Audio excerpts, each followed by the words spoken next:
B বিন্দুর ঠিক উপর, ঠিক আছে, অ্যাক্টিভ প্রেসার।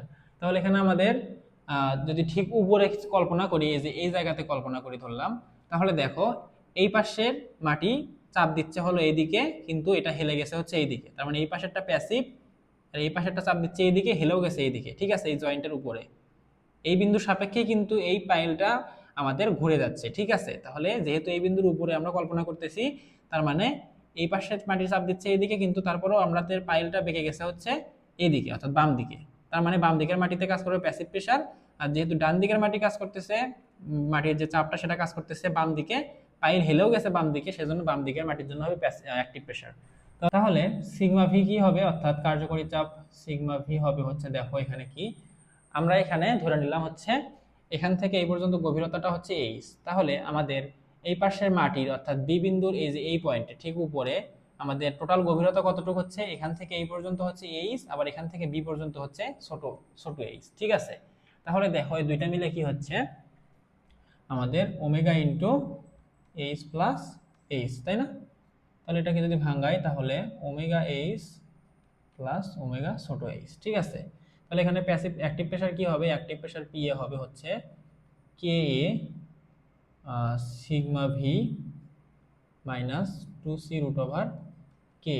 তোমরা যদি এটা পুরোটা ক্যালকুলেশন করো তাহলে পাবা এখানে জাস্ট সিগমা ভির জায়গায় মান বসাবা, আর কে তো সবগুলো ওয়ানই, এখানে মান বসালে পাবা হচ্ছে sigma H plus omega H, sigma বলতেছি এটা হচ্ছে আমাদের গামা হবে। আমি বারবার উল্টা একটু প্যাচ লেগে যাচ্ছে, ঠিক আছে, তোমরা একটু ই করে নিও, অ্যাডজাস্ট করে নিও। তাহলে মাইনাস 2c, তাহলে এখানে আমাদের গামা এইচ প্লাস গামা বড় এইচ প্লাস গামা ছোট এইচ মাইনাস 2c আমরা পাইলাম কি অ্যাক্টিভ প্রেসার, ঠিক আছে। এরপর আমাদের বি বিন্দুর ঠিক উপরে প্যাসিভ প্রেসার, ঠিক আছে। তাহলে প্যাসিভ প্রেসারের জন্য আমাদের কার্যকরী চাপ sigma V is equal to কি হবে, ওমেগা এইচ। তাহলে এখানে দেখো আমাদের এই গভীরতাটা কিন্তু এইচই আছে, দেখো এই যে আমাদের এই পাশের যে আমাদের মাটি আছে বি পর্যন্ত, এই পাশের বাম পাশের যে মাটি আছে সেটা কিন্তু আমাদের এইচ গভীরতা পর্যন্তই আছে, প্যাসিভ পাশের টুক, ঠিক আছে, অর্থাৎ বাম পাশে এখান থেকে এই পর্যন্ত আমরা কি করছি এইচ ধরে নিছি, ঠিক আছে। তাহলে আমাদের প্যাসিভ প্রেসারের জন্য সিগমা ভি হবে হচ্ছে ওমেগা এইচ। তাহলে আমাদের এখানে প্যাসিভ প্রেসারটা কি হবে, দেখো প্যাসিভ প্রেসারটা হবে হচ্ছে KP into sigma V plus 2c root over KP, ঠিক আছে। এটাকে তোমরা যদি ক্যালকুলেশন করো সিগমা ভির জায়গায় বসবে হচ্ছে ওমেগা এইচ প্লাস এখানে আমাদের আসবে হচ্ছে 2c। এখন আমাদের প্রকৃত চাপ বের করতে হবে, প্রকৃত চাপ বের করতে হলে কি করতে হবে, প্যাসিভ থেকে অ্যাক্টিভ বাদ দিতে হবে। তাহলে এখানে আমাদের বি বিন্দুর প্রকৃত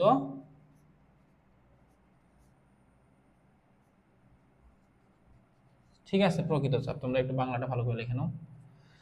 তাহলে এখানে আসবে হচ্ছে পিপি মাইনাস পিএ, এটা কোন বিন্দুর, বি বিন্দুর। তাহলে আমাদের পিপি কত আসছে, omega H plus 2c minus আমাদের পিএ আসছে ওমেগা এইচ প্লাস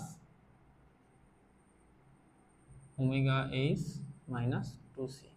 এখন আমরা দেখো ভাইয়া এই অংশটুকুর পরিবর্তে আমরা কি লিখতে পারি, আমরা কিন্তু এই যে দেখছিলাম যে ওমেগা এইচ এর পরিবর্তে আমরা কিউ লিখতে পারি, ঠিক আছে। অর্থাৎ আমাদের এই যে ড্রেজ লাইনের উপর মাটির যে কার্যকরী চাপ আমরা সেটাকে কিউ দিয়ে প্রকাশ করব এই প্রমাণের ক্ষেত্রে, ঠিক আছে। কি দিয়ে প্রকাশ করব, কিউ দিয়ে প্রকাশ করব। অর্থাৎ ড্রেজ লাইনের উপর মাটির যে কার্যকরী চাপটা পড়বে সেটা আমরা কি দিয়ে প্রকাশ করব, কিউ দিয়ে প্রকাশ করব। এটার পরিমাণ কি হবে, কিউ ইজ ইকুয়াল টু মাটির একক ওজন এবং ড্রেজ লাইন পর্যন্ত গভীরতা কত, বড় হাতের এইচ, তাহলে গামা এইচ, ঠিক আছে, ঠিক আছে। তাহলে এটাকে আমরা কি লিখব, Q plus omega H minus 2c, ঠিক আছে। তাহলে এটাকে আমরা এখানে কিউ কিউ দিয়ে পাল্টে দিই।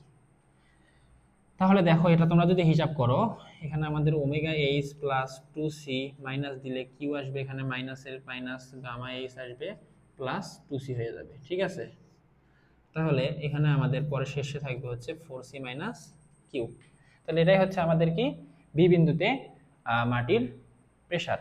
তাহলে দেখো আমরা কি করছিলাম, প্যাসিভ প্রেসার থেকে অ্যাক্টিভ প্রেসার বাদ দিয়েছিলাম, তার মানে প্যাসিভ প্রেসারের পরিমাণ বেশি। তার মানে আমাদের এখানে ডায়াগ্রামটাও হবে হচ্ছে এইরকম, ঠিক আছে, যে ডায়াগ্রামটা এই বিন্দুতে আসবে, অর্থাৎ চিহ্ন আমাদের পয়েন্টটা এখান থেকে এই পর্যন্তই আসবে। এটা যদি 4c মাইনাস কিউ যদি এতটুকু হয়, এখান থেকে এই পর্যন্ত তো যদি 4c তো আমাদের, তাই না, দুটাই কিন্তু 4c পাইছি, তাহলে এই ডিস্টেন্স আর হচ্ছে আমাদের এখান থেকে এই ডিস্টেন্স সমান, সেই জন্য দেখো এখানে আমাদের ডায়াগ্রামের রেখাটা সোজা নেমে আসছে, মানে দেখতে প্রায় এসএফডি বিএমডির মতো, তাই না? দেখো উপরের লাইনটাও 4c মাইনাস কিউ, এখান থেকে এই পর্যন্ত হচ্ছে 4c মাইনাস কিউ আমরা পাইলাম বি বিন্দু থেকে, তাহলে দেখো তখন আমাদের এটা কিন্তু এই যে একদম সোজা নিচে নেমে আসলো, ঠিক আছে, যেহেতু দুইটা পয়েন্ট একই সোজাই। এরপর দেখো আমাদের কি করতে হবে, এরপর আমাদের সি বিন্দুতে অ্যাক্টিভ এবং প্যাসিভ প্রেসার নির্ণয় করতে হবে। এটা তোমরা একটু ভালোভাবে খেয়াল করবা, কারণ এখানে আমাদের বিষয়টা একটু উল্টে যাবে। কিভাবে উল্টে যাবে দেখো, এখন এখানে খেয়াল করো, এখানে আমাদের এই পাশের মাটি এইদিকে চাপ দিচ্ছে আর এই পাশের মাটি এইদিকে চাপ দিচ্ছে, তাই না, এই যে এইদিকে আর এইদিকে। কিন্তু দেখো তো, যখন আমাদের শীট পাইলটা এই বিন্দুকে কেন্দ্র করে এদিকে ঘুরে গেল এভাবে, ঠিক আছে, তখন আমাদের এই পয়েন্টের নিচের অংশটুকু কি হচ্ছে, আমাদের ডান দিকে চলে যাচ্ছে না, ডান দিকে চলে যাচ্ছে না। যখন ধরো একটা বিন্দুকে তুমি ধরো খারাপভাবে আসলো, এখন তুমি এই বিন্দুর সাপেক্ষে জিনিসটাকে ঘুরাবা, উপরের অংশ বাম দিকে গেলে কি হবে, নিচের অংশ ডান দিকে যাচ্ছে না, নিচের অংশ কিন্তু ডান দিকে যাচ্ছে। তাহলে এখানে কিন্তু আমাদের এই পাশের মাটির জন্য হবে হচ্ছে অ্যাক্টিভ প্রেসার আর এই পাশের মাটির জন্য হবে হচ্ছে প্যাসিভ প্রেসার, কারণ এই পাশের মাটি চাপ দিচ্ছে হচ্ছে বাম দিকে, আর এই ঘূর্ণন পয়েন্টের নিচের পাইলের যে অংশটুকু আছে সেটা ডান দিকে সরে গেছে। তাহলে ডান পাশের মাটির জন্য হবে হচ্ছে প্যাসিভ প্রেসার, বাম পাশের মাটির জন্য হবে এখানে অ্যাক্টিভ প্রেসার, ঠিক আছে, বিষয়টা একটু সাবধান। তাহলে এখানে তোমরা লিখবা সি বিন্দুতে অ্যাক্টিভ প্রেসার, তাহলে এখানে আমাদের অ্যাক্টিভ প্রেসার কোন পাশে হচ্ছে, দেখো অ্যাক্টিভ প্রেসার কিন্তু বাম পাশে হচ্ছে, তাহলে sigma V is equal two হবে কি, দেখো আমাদের ড্রেজ লাইন থেকে বা এই যে এই পাশের, যে পাশে আমাদের এখন অ্যাক্টিভ প্রেসার কাজ করতেছে, এই পাশের মাটির উপরের তল থেকে সি বিন্দু পর্যন্ত গভীরতা হচ্ছে আমরা কত ধরছি, ডি, এই যে এখান থেকে এই পর্যন্ত আমরা ডি ধরছি, ঠিক আছে। তাহলে এখানে আমাদের হবে হলো ওমেগা ডি। এখন আমাদের কি করতে হবে, অ্যাক্টিভ প্রেসার বের করতে হবে পি এ, তাহলে K sigma V minus 2c root over K, তাই না? তাহলে এখন দেখো এরপরে কি হবে, এরপর আমাদের পি এ আমরা জানি অ্যাক্টিভ প্রেসারে কে এর মান হচ্ছে আমাদের কি 1। আচ্ছা, প্যাসিভ প্রেসারের ক্ষেত্রেও কিন্তু এটা 1ই হবে, দেখো আমি ওটা দেখাইনি যদিও। এখানে তুমি যদি জিরো, এখানে যদি তোমার ইয়ে হয়, দেখো যে কেপি উপরে যদি সাইন প্লাস সাইন ফাই যদি 0 হয়, মাইনাস সাইন ফাই যদি 0 হয়, তাও কি হয়ে যাচ্ছে, এটাও কিন্তু 1ই হচ্ছে, দুইটাই কিন্তু 1ই হচ্ছে। আমি উপরটা দেখাইছিলাম প্যাসিভ প্রেসারের ক্ষেত্রে কেপির মানটা বের করে দেখাইছিলাম না, তোমরা আবার ভাইবো না যে কেপি কিভাবে 1 হলো, যেগুলোতে যে আমি কেপির মান 1 বসাইছি, এই যে কেপির মান যে 1 বসায় নিচে ক্যালকুলেশন করে দিয়েছি, তখন তোমাদের মাথায় প্রশ্ন আসতে পারে কে তো 1 হয়েছে, তাহলে কেপি কিভাবে 1, তুমি এখানে ফাইয়ের মান 0 বসাইলে তোমার সাইন মাইনাসও 0 হয়ে যাবে, সাইন প্লাস সাইন ফাইও 0 হয়ে যাবে। এখন 0 তো পজিটিভ আর নেগেটিভ কি সবই তো সমান, তাই না? এখানে উপরে থাকতেছে 1, নিচেও থাকতেছে 1, এটার ক্ষেত্রে উপরে থাকতেছে 1, নিচেও থাকতেছে 1, সেজন্য দুই জায়গাতেই 1 হচ্ছে। তাহলে সিগমা ভি পাইলাম হচ্ছে ওমেগা ডি মাইনাস, এখানে হচ্ছে আমাদের 2c, তাই না, আর এখানে আমাদের 1 থাকতেছে। তাহলে অ্যাক্টিভ প্রেসার পি এ হবে হচ্ছে ওমেগা ডি মাইনাস 2c। এখন আমাদের তাহলে কি বের করতে হবে, সি বিন্দুতে প্যাসিভ প্রেসার। ওকে, তাহলে প্যাসিভ প্রেসার যদি এখন আমরা বের করতে যাই, তাহলে কি করা লাগবে, প্যাসিভ প্রেসার বের করতে গেলে আমাদের সিগমা ভি বের করতে হবে প্যাসিভ প্রেসারের জন্য। এখন দেখো প্যাসিভ প্রেসার কোন পাশে, প্যাসিভ প্রেসার কিন্তু এখন ডান পাশে কাজ করতেছে, এই পাশে, কারণ আমাদের চাপ ডান পাশে, মাটি চাপ দিচ্ছে হচ্ছে বাম দিকে, কিন্তু শীট পাইলটা সরে গেছে ডান দিকে, তার মানে মাটির চাপে বিপরীত দিকে সরে গেছে, ফলে ডান পাশের মাটিতে এখন প্যাসিভ প্রেসার কাজ করতেছে। এখন তাহলে সি বিন্দু পর্যন্ত তুমি গভীরতাটা কল্পনা করো তো, এই এ থেকে সি বিন্দু পর্যন্ত গভীরতা কত, এ থেকে এই পর্যন্ত হচ্ছে এইচ, এখান থেকে সি পর্যন্ত হচ্ছে ডি, তাহলে টোটাল হচ্ছে হলো আমাদের gamma into H plus D, তাহলে কি আসতেছে gamma H plus gamma D. এখন আমরা গামা এইচ সমান কি জানি, গামা এইচ সমান জানি হচ্ছে কিউ প্লাস গামা ডি, কারণ আমরা ড্রেজ লাইনের উপর মাটির কার্যকরী চাপকে কিউ দ্বারা প্রকাশ করতেছি, কিউ ইজ ইকুয়াল টু আমাদের এখানে মান আসতেছে হচ্ছে ওমেগা এইচ, ঠিক আছে। তাহলে এই ওমেগা এইচটা কি হবে, আমাদের এখানে কিউ হিসেবে বিবেচনা করতে হবে, ঠিক আছে, কি হিসেবে বিবেচনা করতে হবে, কিউ হিসেবে বিবেচনা করতে হবে। তাহলে এখানে আমাদের দেখো, তারপর আমাদের প্যাসিভ প্রেসারটা কি আসবে, পিপি ইজ ইকুয়াল টু আসবে হলো KP into sigma V plus 2c root over KP. ঠিক আছে, তাহলে কেপির মান হচ্ছে 1, সিগমা ভির মান হচ্ছে কিউ প্লাস ওমেগা টি, আর এখানে আমাদের থাকতেছে হচ্ছে প্লাস 2c। এখন তাহলে দেখো আমরা 1টা উঠাই দেই, তাহলে এখানে আমরা পিপির মান পেলাম। এখন আমরা কি করব, সি বিন্দুতে প্রকৃত চাপ বের করব। তাহলে সি বিন্দুতে প্রকৃত চাপ is equal to PP minus PA. তাহলে কি পাওয়া যাচ্ছে দেখো, আমরা পিপির মান কত পাইলাম, পিপির মান পাইছে হচ্ছে Q plus omega D plus 2c, এখান থেকে মাইনাস করতে হবে হচ্ছে এটা। তাহলে এই যে ওমেগা টিটা মাইনাস হয়ে যাচ্ছে, আর ভেতরে এখানে আমাদের, আচ্ছা আমি একবারে লিখেই দিই। ঠিক আছে, এখন আমি লাইনটা এখানে নিয়ে আসলাম, একটু এই লাইনটা এখান থেকে এখানে নিয়ে আসলাম। তাহলে এখানে আমাদের কি হবে দেখো, Q plus omega D plus 2c minus omega D এবং মাইনাসে মাইনাসে প্লাস 2c। এই যে ওমেগা ডি কেটে যাচ্ছে, থাকতেছে হচ্ছে 4c প্লাস কিউ। ঠিক আছে, তাহলে আমাদের এটা আসতেছে কি 4c, এই যে দেখো এই পয়েন্টটা আসতেছে হচ্ছে এখান থেকে 4c প্লাস কিউ। এখন এই 2 পয়েন্ট সংযুক্ত করে দাও, তাহলে দেখো আমাদের কিন্তু পুরো ডায়াগ্রামটা ড্র হয়ে গেল। তাহলে আশা করতেছি ডায়াগ্রামটা কিভাবে আসছে সেটা তোমরা বুঝতে পারছো। এখন আমাদের 2-3 লাইন ক্যালকুলেশন করলেই প্রমাণটা শেষ হয়ে যাবে। এখন ভাইয়া আমাদের কি করতে হবে দেখো, এখন আমাদের এখানে মূল যে প্রমাণটা আছে, এখন আমরা মূল প্রমাণে চলে যাব। ঠিক আছে, অর্থাৎ আমাদের এখন হচ্ছে এখানে যতগুলো হরিজন্টাল ফোর্স আছে সবগুলো হরিজন্টাল ফোর্সের সামেশন বের করতে হবে। ঠিক আছে, আর যেহেতু আমাদের এই শীট পাইলটাকে স্থিতিশীল অবস্থায় রাখতে হবে, তাই না? তাহলে রাখতে হলে অবশ্যই কি করতে হবে, শীট পাইলটার স্থিতিশীল অবস্থায় যদি রাখতে হয় বা রাখি, তখন আমাদের কি হবে, আমরা জানি স্থিতিশীল অবস্থায় বা সাম্য অবস্থায় summation of horizontal force is equal to 0।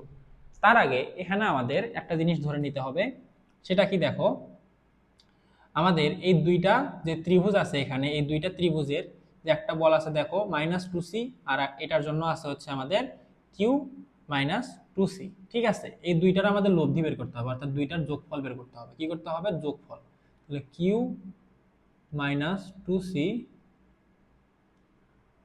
-2c, আচ্ছা আমাদের এখানে যদি প্লাস দিয়ে ভাবে লিখি -2c, এই সবগুলো লব্ধি বের করলে কি হচ্ছে, কিউ বা এই দুইটা বলার রেজাল্টেন্ট যেটা আসবে সেটা হচ্ছে কি আসবে, কিউ -4c। ঠিক আছে, এরকম আসবে। তাহলে এই যে কিউ -4c আসলো, এই রেজাল্টেন্টটাকে আমরা প্রকাশ করব হচ্ছে আর এ দিয়ে, কি দ্বারা, আর এ দ্বারা। তোমাদের বইয়ে এটা কি দ্বারা প্রকাশ করা হচ্ছে, তোমাদের বইয়ে এটাকে হ্যাঁ আর এ দ্বারাই প্রকাশ করছে। ঠিক আছে, তাহলে এটাকে আমাদের কি দ্বারা প্রকাশ করতে হবে, আর এ দ্বারা। অর্থাৎ এই দুই ত্রিভুজের যে লোড আছে এখানে, সেই লোড আমাদের কি দ্বারা প্রকাশ করতে হবে, এই লোডের যে আমাদের লব্ধিটা আছে সেটাকে আমরা প্রকাশ করতে হবে আর এ দ্বারা। ঠিক আছে, কি দ্বারা, আর এ দ্বারা। আর এই লব্ধি বলটা কোন জায়গা দিয়ে ক্রিয়া করবে, অবশ্যই ত্রিভুজের ভরকেন্দ্র দিয়ে ক্রিয়া করবে, তাই না? এখন আমাদের এই ড্রেস লাইন থেকে এই ভরকেন্দ্র পর্যন্ত আমাদের দূরত্বটা ধরে নেওয়া লাগবে। কি জন্য ধরে নেওয়া লাগবে সেটা তোমরা পরে বুঝবা। এটাকে আমরা ধরলাম হচ্ছে ওয়াই বার। ঠিক আছে, তাহলে আমাদের এই দুইটা ত্রিভুজের লব্ধি বল আর এ এবং এই দুই ত্রিভুজের সম্মিলিত ভরকেন্দ্র ধরলাম এখানে, এই ভরকেন্দ্র পর্যন্ত দূরত্ব হচ্ছে ওয়াই প্রাইম। ঠিক আছে, বা ওয়াই বার। এখন আসো আমরা কি করব, এখানে যতগুলো আমাদের আনুভূমিক বল আছে সবগুলো আনুভূমিক বলের সামেশন করব। এখন তোমরা বলতে পারো যে ভাইয়া এখানে একটা জিনিস, যে এই চিহ্নটা আপনি হচ্ছে এইদিকে দিলেন কি জন্য, তাই না? তাহলে এখানে দেওয়ার কারণ হচ্ছে দেখো কি, এখানে আমাদের এই লোডটা কিন্তু বেশি এই উপরের ত্রিভুজের লোডের তুলনায়। তাহলে যখন আমরা বেশির থেকে কম বাদ দিব, তখন আমাদের জোর কোন দিকে বেশি, বেশির দিকেই বেশি না, বল বেশির দিকেই বেশি না, তাহলে চিহ্ন বেশির দিকেই থাকবে। ঠিক আছে, তাহলে এই যে এই জায়গার চিহ্নটা ছিল হচ্ছে বাম দিকে, সেজন্য এখানে আমাদের রেজাল্টেন্ট যে ফোর্সটা আছে সেটাও আমাদের বাম দিকেই কাজ করবে। এখন তাহলে এখানে আমরা কি করব, summation of horizontal force is equal to 0 করব, ঠিক আছে। অর্থাৎ আমরা জানি সাম্যাবস্থা summation of horizontal force is equal to 0 হয়। তাহলে এখানে দেখো সর্বপ্রথম যে ফোর্সটা আছে এখানে এই দুইটা ত্রিভুজের লব্ধি বল সেটা হচ্ছে আর এ, সেটা কোন দিকে কাজ করতেছে?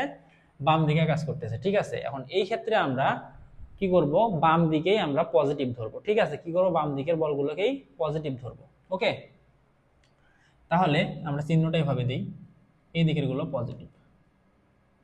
আমরা তো যেদিকে ইচ্ছে পজিটিভ ধরতে পারি, তাই না? আমরা আগে কি করতাম? ম্যাথের ক্ষেত্রে এইদিকে পজিটিভ ধরতাম, মানে আমাদের ইচ্ছা আমরা এইদিকে ধরবো পজিটিভ, ঠিক আছে। আমাদের এই ক্ষেত্রে হয়তো বা এইদিকে পজিটিভ ধরা লাগে, সেজন্য আমাদের বই এইদিকে পজিটিভ ধরছে। তাহলে এখন আমাদের এখানে কি থাকবে? আর এ পজিটিভ থাকবে।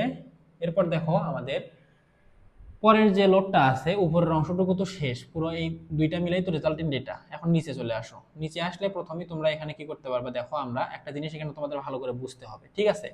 আমরা ওই যে যখন হচ্ছে তোমার ইয়ে করি, ত্রিভুজ লোড দেখছিলাম না, বা সমভাবে বিস্তৃত লোড দেখছিলাম না, এরকম যখন বিমের ওপর লোড এভাবে সমভাবে বিস্তৃত হবে থাকে, ধরলাম এখানে omega KG per metre load আছে, ঠিক আছে। আর এটার দৈর্ঘ্য হচ্ছে এল। তাহলে এখানে আমরা মোট লোড কিভাবে বার করতাম? এই ওমেগা ইন্টু এল করে, তাই না? ওমেগা ইন্টু এল করে কিন্তু বার করতাম আমরা। এই সিএফডিবিএমটির ক্ষেত্রে দেখছি সমভাবে বিস্তৃত লোড থাকলে এভাবে বার করতাম। আর ত্রিভুজ লোডের ক্ষেত্রে কিভাবে বার করতাম? ত্রিভুজের ক্ষেত্রফল হাফ ইন্টু ভূমি গুণন উচ্চতা, ঠিক আছে। এভাবে আমরা ত্রিভুজ লোডের মোট লোড বের করতাম বিমের উপর যদি এভাবে ত্রিভুজ লোড থাকতো, ঠিক আছে। তাহলে আমরা এইভাবে ত্রিভুজ লোডের মোট লোড বের করতাম, এখানেও সেম জিনিসটাই কাজ করবে, ঠিক আছে। তাহলে এখানে দেখো আমরা এই যে এই পাশে যে আমাদের এই অংশটুকু আছে, ঠিক আছে, এই অংশটুকু আমরা তো এই অংশটুকু একটা দেখতে কিরকম না, মানে কোনো শেপের মধ্যেই পড়তেছে না, তাই না? তাহলে আমরা কি এটা কি করব? একদম আমরা এটাকে এই পর্যন্ত ধরে নিব। কোন পর্যন্ত? একদম এই যে ডেজ লাইন থেকে সি বিন্দু পর্যন্ত একদম আমরা পুরো অংশটা ধরে নিব, ঠিক আছে। অর্থাৎ এরকম অংশটা। তাহলে এই অংশের গভীরতা কি? ডি। এবং আমাদের এই বাহুর মান কত? 4c minus Q. তাহলে এই ডায়াগ্রামের মোট লোডের পরিমাণ কি হবে? মোট লোডের পরিমাণ আমরা জানি হবে হচ্ছে D into 4c minus Q. অর্থাৎ এই ডায়াগ্রামের ক্ষেত্রফলটাই হবে এই ডায়াগ্রাম, এখানে যে চাপজনিত যে ডায়াগ্রাম তৈরি হয়েছে তার তার মাধ্যমে এই শীট পাইলের উপর প্রয়োগকৃত বলের পরিমাণ, ঠিক আছে। তাহলে এখানে আমাদের এই ডায়াগ্রামটা একটা আয়তাকার আকৃতির, সেই জন্য এখানে আমাদের মোট লোড হবে হচ্ছে বা মোট চাপের পরিমাণ হবে হচ্ছে এই আয়তক্ষেত্রের ক্ষেত্রফলের সমান, যেটা আমরা এসএফডিবিএমডির ক্ষেত্রে দেখছিলাম, ঠিক আছে। ত্রিভুজ লোডের ক্ষেত্রে ত্রিভুজের ক্ষেত্রফলই হচ্ছে ত্রিভুজ লোডের মোট বল। তাহলে এখানে আমাদের দেখো 2 নাম্বার যে আনুভূমিক বলটা আছে সেটা কোন দিকে কাজ করতেছে? এটা কিন্তু ডান দিকে কাজ করতেছে, কিন্তু আমরা পজিটিভ ধরছি কোন দিকে? বাম দিকে। তাহলে এটা মাইনাস হবে। তাহলে এটা হবে হচ্ছে দেখো কি ডি ইন্টু ভিতরে হবে কি কিউ মাইনাস 4c। তাহলে দেখো আমরা এটার জন্য পেয়ে গেলাম, এটার জন্য। এখন তুমি বলতে পারো ভাইয়া ডায়াগ্রামে তো এই অংশটুকু ছিলই না, এখানে আবার একটা জেডটা ধরে রাখতে হবে, এটা হচ্ছে জেড প্রাইম সি থেকে এই যে আমাদের বি পর্যন্ত, ঠিক আছে। তাহলে এখানে তো এই ডায়াগ্রাম ছিলই না, মানে এখানে তো চাপজনিত কোনো ডায়াগ্রামই ছিল না। তাহলে আমরা ওই অংশটুকু কি জন্য নিলাম, বা পুরো অংশটুকু কি জন্য নিলাম? এখন দেখো এখানে আমাদের আমরা এই অংশটুকু নিচি, ঠিক আছে। কি জন্য নিচি? দেখো তুমি কিন্তু এই যে এই অংশটুকু হিসাব করতে পারবা না, ঠিক আছে। এখানে কিন্তু আমরা এই বাহুর মান জানি না বা বের করতে পারবো না। তখন আমরা কি করলাম, এটা আমি একটু এখানে ড্র করি, দেখো এইরকম আছে এখানে,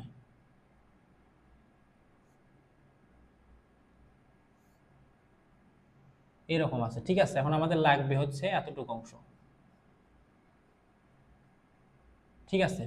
এখন তুমি কি করলা, একবার তুমি এইটার মধ্যে এই অংশটুকু একবার নিলা, ঠিক আছে।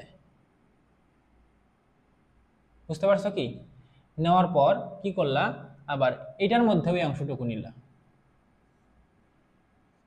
এখন দেখো এটা ছিল কোন দিকে? ডান দিকে, ফলে এটা নেগেটিভ আসছে। আর এটা আছে কোন দিকে? এটা আছে হচ্ছে বাম দিকে, এটা হচ্ছে তাহলে পজিটিভ আসবে। এখন খেয়াল করো, আমরা একটা মজার জিনিসের মাধ্যমে জিনিসটা বোঝার চেষ্টা করব। দেখো কিভাবে এই জিনিসটা এখান থেকে ভ্যানিশ হয়ে যাবে। ধরলাম এই অংশের ভ্যালু হচ্ছে 2, এই অংশের ভ্যালু হচ্ছে 3, আর এই অংশের ভ্যালু হচ্ছে 1, ঠিক আছে। এখন তুমি একটা জিনিস খেয়াল করো, এই দুইটা মিলে কত হচ্ছে? এই অংশ আর এই অংশ মিলে কত হচ্ছে? 2 আর এটা মিলে হচ্ছে হলো গিয়া, এটা কিন্তু নেগেটিভ, 2 হচ্ছে নেগেটিভ, 3 হচ্ছে পজিটিভ, কারণ 3 হচ্ছে বাম দিকে কাজ করতেছে, এই যে এই লোডটা। ঠিক আছে, তাহলে দেখো এখানে পাচ্ছি কত, রেজাল্টেন্ট আমরা 1, তাই না? এখন একটা জিনিস খেয়াল করো, তুমি এই পুরো জিনিসটা একবার নাও, তাহলে সেটা কত আসবে, এখানে দেখাই, এই পুরো জিনিসটা তখন কত হবে, এটা 2, এটা হচ্ছে 1, তাহলে 3, এটা হচ্ছে মাইনাসের, আর প্লাস হচ্ছে এই পুরো জিনিসটা তুমি একবার নাও। ঠিক আছে, তাহলে কত হচ্ছে, এই যে 1 আর 1 4, তাহলে দেখো এই যে আমরা 1ই পাচ্ছি। অর্থাৎ এর মধ্যে একবার এই অংশটা তুমি নিলা, এর মধ্যে একবার এই অংশটা নিলা, এই হচ্ছে নেগেটিভ, এই হচ্ছে পজিটিভ, মাঝখান থেকে এই এমনিতেই কাটাকাটি হয়ে যাবে। ঠিক আছে, জিনিসটা আমি যেভাবে বুঝালাম একবার চিন্তা ভাবনা করে দেখো, এই অংশ যদি 2 হয়, এই অংশ যদি 3 হয়, তাহলে তুমি এখান থেকে, এটা হচ্ছে নেগেটিভ কারণ এটা হচ্ছে আমাদের ডান দিকে কাজ করতেছে, আর আমরা হচ্ছে বাম দিকে পজিটিভ ধরছিলাম, আর এই হচ্ছে আমাদের বাম দিকে কাজ করতেছে, সেজন্য হচ্ছে পজিটিভ। তাহলে -2 থেকে যখন তুমি +3, -2 সঙ্গে তুমি +3 যোগ করবে, তখন রেজাল্ট পাচ্ছ কত, 1। এখন তুমি ধরো আমরা তো জানি না যে এটা 2 হবে নাকি 3 হবে, সেটা তো আমরা জানি না, এখানে তো আমরা জানি না, তাই না? সেজন্য আমরা কি করতেছি দেখো, বোঝানোর জন্য এখানে যদি ধরে নিছি, নিচের অংশটুকু আমরা কি করছিলাম, 1 ধরছিলাম, তাহলে পুরো অংশটুকুর ভ্যালু এখন কত, উপরেরটা 2, নিচেরটা 1, -3 হয়ে যাবে। আর এই পুরোটার অংশটুকুর আমরা মান আমরা কত পাবো, এটা হচ্ছে 3, এটা হচ্ছে 1, এটা হচ্ছে 4। তাহলে দেখো বিয়োগ করার ফলে কিন্তু রেজাল্ট আমরা একই পাচ্ছি। ঠিক আছে, অর্থাৎ তুমি এই অংশ বাদ দিয়ে যদি তুমি এই অংশের মান এবং এই অংশের মান জানতা, তখন যদি তুমি এইভাবে লিখতা, তখন যে ভ্যালু পাইতা। এখন তুমি পুরোটা যেহেতু তুমি জানো না, হিসাবের সুবিধার্থে দেখো, এই ক্ষেত্রে কিন্তু আমাদের ক্ষেত্রফল নির্ণয়টা সহজ হচ্ছে, কারণ এটা একটা আয়তক্ষেত্র, কিন্তু এখানে এটা কি, এটা একটা ট্রাপিজিয়াম আকৃতির হয়ে যাচ্ছে, কিন্তু এটা আমাদের বের করা কি হয়ে যাবে, কঠিন হয়ে যাবে। সেজন্য আমরা এটাকে পুরোটা ধরে নিচ্ছি একবার এর সঙ্গে, আর একবার ধরে নিচ্ছি হচ্ছে এর সঙ্গে। আশা করতেছি এটা বুঝতে পারছো, আর বেশি আলোচনা করার প্রয়োজন নেই। তোমরা যদি না বুঝে থাকো এখনো, তোমরা এই পুরোটা একবার ধরে নিবা, তারপরে এই ত্রিভুজটা একবার ধরে নিবা। ঠিক আছে, পুরোটা, তাহলে হয়ে যাচ্ছে। তাহলে এখন দেখো আমাদের এখানে কি হবে, প্লাস আমাদের সর্বশেষ যে ডায়াগ্রামটা আছে সেটা হচ্ছে এই পুরো ত্রিভুজটা। এখন এই পুরো ত্রিভুজের এই অংশটুকু হচ্ছে 4c + q, আর নিচের অংশটুকু কত, দেখো উপরের অংশটুকু যদি 4c - q হয়, নিচেও কি হবে, 4c - q হবে। তাহলে এই দুটো তুমি যোগ করো, তাহলে কত পাও দেখো তো, টোটাল মিলে এখানে পাওয়া যাবে হচ্ছে 4c - q plus 4c plus q। তাহলে কি পাওয়া যাচ্ছে, এখানে টোটাল পাওয়া যাচ্ছে হচ্ছে 8c মনে হয়, তাই না?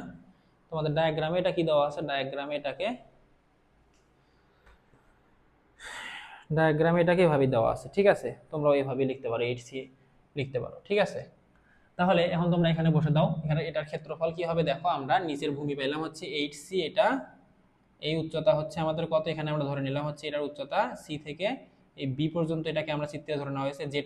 ঠিক আছে, তাহলে এখন আমাদের ক্ষেত্রফল নির্ণয়ের সূত্র কি হবে দেখো, ক্ষেত্রফল নির্ণয়ের সূত্র হবে হাফ ইন্টু ভূমি হচ্ছে 8c ইন্টু জেড।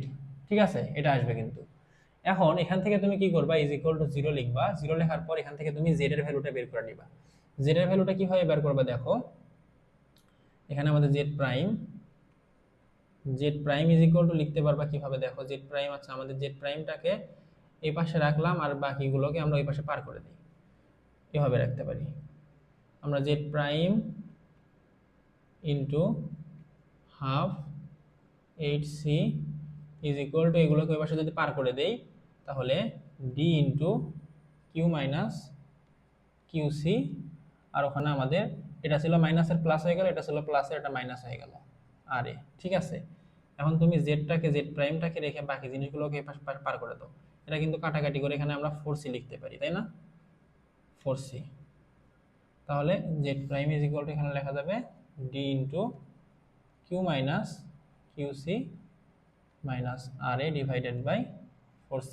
দেখো তোমাদের এটা কিন্তু বইয়ে অ্যান্সার আসছে সামেশন করার পর। ঠিক আছে, জেড প্রাইমের মান কত আসছে, D into 4c minus Q minus R A divided by 4c, এটা আসছে। এখন আমাদের সর্বশেষ আরেকটা অংশ করতে হবে, তাহলে এই প্রমাণটা শেষ। এখন আমাদের এই সি বিন্দুর সাপেক্ষে সবগুলো বলের মোমেন্ট নিতে হবে, কিসের সাপেক্ষে, এই সি বিন্দুর সাপেক্ষে। ঠিক আছে, তাহলে সি বিন্দুর সাপেক্ষে যদি সবগুলো বলের মোমেন্ট নিই, তাহলে এখানে দেখো আমাদের কোন কোন বলটা কাজ করবে, আমরা সবগুলো এখানে দেখাই এক এক করে। এখন ভাই আমরা কি করব, সি বিন্দুর সাপেক্ষে এখানে মোমেন্ট নিব, মোমেন্ট নিলে আমাদের প্রমাণটা শেষ হয়ে যাবে। তাহলে এখানে আমরা লিখব সামেশন অফ, বাংলাটা তোমরা লিখে নিও, আমি লিখে নিলাম, summation of moment C is equal to 0 হবে, কারণ আমাদের অবশ্যই আমাদের শীট পাইলটা সাম্যাবস্থায় থাকবে, কারণ সাম্যাবস্থায় থাকার জন্যই তো আমরা ইমবেডমেন্ট যে দৈর্ঘ্যটা আছে সেটা নির্ণয় করতেছি, তাই না?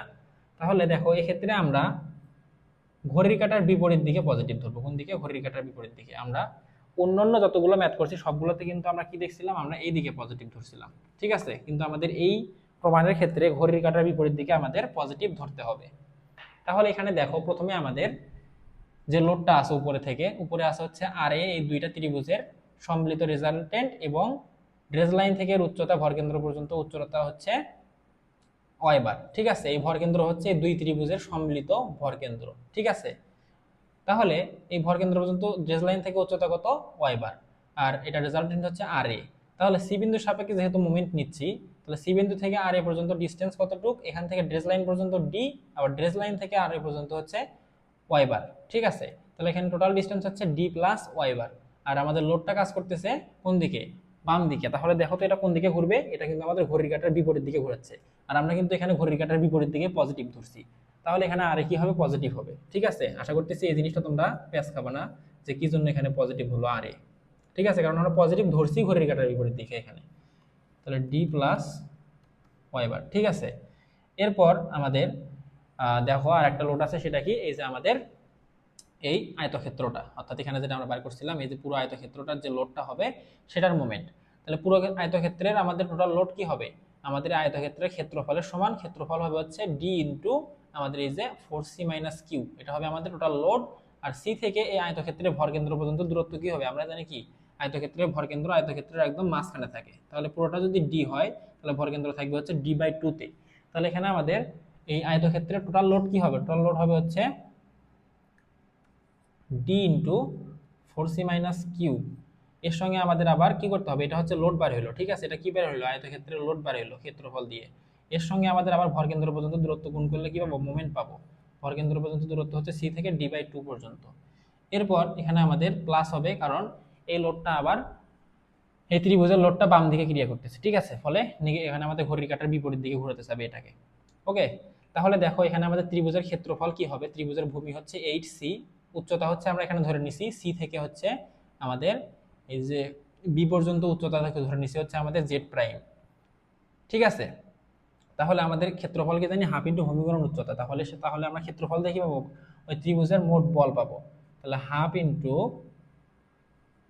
ভূমি বা উচ্চতা গুণন ভূমি, যেটা আগে পাশে লিখতে পারো, সমস্যা নেই, 8c। এর সঙ্গে আমাদের আবার গুণ করতে হবে কি? ভরকেন্দ্র পর্যন্ত দূরত্ব। তাহলে দেখো ত্রিভুজের ভরকেন্দ্রের ক্ষেত্রে আমরা কি জানি? ত্রিভুজটা যদি এইরকম হয়, আমরা জানি সমকোণ থেকে ভরকেন্দ্র থাকে হচ্ছে 1/3, আর সূক্ষ্মকোণ থেকে ভরকেন্দ্র থাকে হচ্ছে 2/3। তাহলে দেখো তো সি বিন্দুটা কোন দিকে? সমকোণের দিকে না? তাহলে সমকোণ থেকে ভরকেন্দ্র পর্যন্ত দূরত্ব কি হবে? সমকোণ থেকে ভরকেন্দ্র পর্যন্ত দূরত্বটা হবে হলো 1/3, ঠিক আছে? তাহলে 1/3 জেড, ঠিক আছে? ভরকেন্দ্র কোথায় হবে? 1/3 জেড এ। তাহলে জেড এর 1/3 হবে, তাহলে 1/3 জেড বা জেড প্রাইম, আমরা এখানে ধরছি জেড প্রাইম। তাহলে এখানে কি হবে দেখো আমাদের, আমরা একটু পরের লাইনটা ক্যালকুলেশন করি। আর A D plus Y bar minus D into D square হবে। এখানে এখানে একটা ডি আছে, এখানে একটা ডি আছে, হ্যাঁ, ডি স্কোয়ার ডিভাইডেড বাই 2 আছে এখানে, 2 4c মাইনাস কিউ প্লাস এখানে আসতেছে কি দেখো, এখানে আমাদের আসবে হলো জেড স্কোয়ার। হ্যাঁ, তাহলে এখানে আসবে হচ্ছে জেড প্রাইমের উপরে স্কোয়ার, নিচে হচ্ছে এই 3 আর 2 মিলে 6, আর এখানে আসবে হচ্ছে 8c ইজ ইকুয়াল টু 0। ওকে, এখন আমাদের কি করতে হবে দেখো, এখন আমাদের এখানে জেড এর মান বসাতে হবে, ঠিক আছে? কিসের মান বসাবো? জেড এর মান বসাবো। এই যে একটু আগে কিন্তু আমরা জেড প্রাইমের মানটা বের করে ফেলছি এখানে। এখন এই জেড এর মান যদি আমরা এখানে বসাই যদি আবার ক্যালকুলেশন করি পুরো ইকুয়েশনটাকে, তাহলে এই ম্যাথটা আরো অনেক বেশি বড় হয়ে যাবে। এই জন্য জাস্ট তোমাদের বইয়ে ক্যালকুলেশনের লাস্ট রেজাল্টটা দেখাইছে, ঠিক আছে? তোমরা এখানে পরের লাইনটা কি লিখবা? এই পর্যন্ত আসার পর পরের লাইনটা লিখবা জেড প্রাইমের মান বসিয়ে পাই কি পাবা? আমাদের ফাইনাল যে তোমাদের হচ্ছে সূত্রটা থাকবে সেটা আমরা পাবো। সেটা কি? D square into 4c minus Q তারপর তোমার হবে হচ্ছে মাইনাস আর এ, নাকি প্লাস হবে এটা, মাইনাস 2d আর এ হবে, মাইনাস কি হবে 2d আর এ, মাইনাস 2d আর এ মাইনাস আর এ ইন্টু আমাদের এখানে হবে হচ্ছে 12 ওয়াই বার, কি হবে 12c Y bar minus R A divided by 2c plus Q, 2c plus Q is equal to কি 0। ঠিক আছে, তাহলে এটাই হচ্ছে আমাদের ফাইনাল ইকুয়েশন। এখান থেকে আমাদের কি করতে হবে দেখো, আমরা ম্যাথের মধ্যে সব কিছুই পাবো, জাস্ট এই যে ডি এর ভ্যালুটা আমাদের দেওয়া থাকবে না। তাহলে ডিটাই কি এখানে দেখো তো, ডিটাই আমাদের ড্রেস লাইন না, সরি ড্রেস লাইন কি বলতেছি, ইমবেডমেন্ট গভীরতা না। এই দেখো মাটির মধ্যে থেকে, মাটির এই যে নিচের এই তল থেকে আমাদের ডি গভীরতা পর্যন্ত পাইলটাকে প্রবেশ করানো হয়েছে। তাহলে যতটুকু প্রবেশ করানো হবে সেটাই কি ইমবেডমেন্ট দৈর্ঘ্য। তাহলে এখানে আমাদের ডি পরিমাণে প্রবেশ করানো হবে, সেজন্য এটা হচ্ছে ইমবেডমেন্ট দৈর্ঘ্য। তাহলে এখানে আমাদের সবগুলো মানই জানা থাকবে ম্যাথের ক্ষেত্রে, তখন আমরা দেখতে পাবো এই মানগুলো বসে দিয়ে জাস্ট ইকুয়েশনে পুরো ইকুয়েশনটা উঠে ক্যালকুলেটরে চাপ দিলেই আমাদের এই ডি এর ভ্যালু পেয়ে যাবে। তাহলে দেখো আমাদের কিন্তু এটা প্রমাণিত হয়ে গেল, প্রমাণটা কিন্তু অনেক বড়।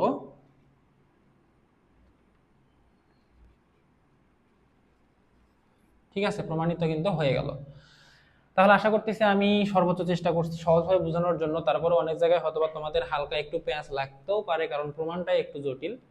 তো তোমরা ওই জায়গাগুলো আর একবার দেখে নেওয়ার চেষ্টা করবা, আর যদি তাও বুঝতে না পারো আমাকে হোয়াটসঅ্যাপে বা তোমরা ফেসবুকে নক করতে পারো, আমি বুঝে দেওয়ার চেষ্টা করব। ঠিক আছে, তাহলে আশা করতেছি বুঝতে পারছো, আসলে আমি ওইভাবে বোঝানোর চেষ্টা করছি। ঠিক আছে, তো ঠিক আছে ভাইয়া, এই প্রমাণটা এই পর্যন্তই ছিল। এখন আমরা এই অধ্যায়ের কয়েকটা ম্যাথ করে অধ্যায়টা শেষ করব।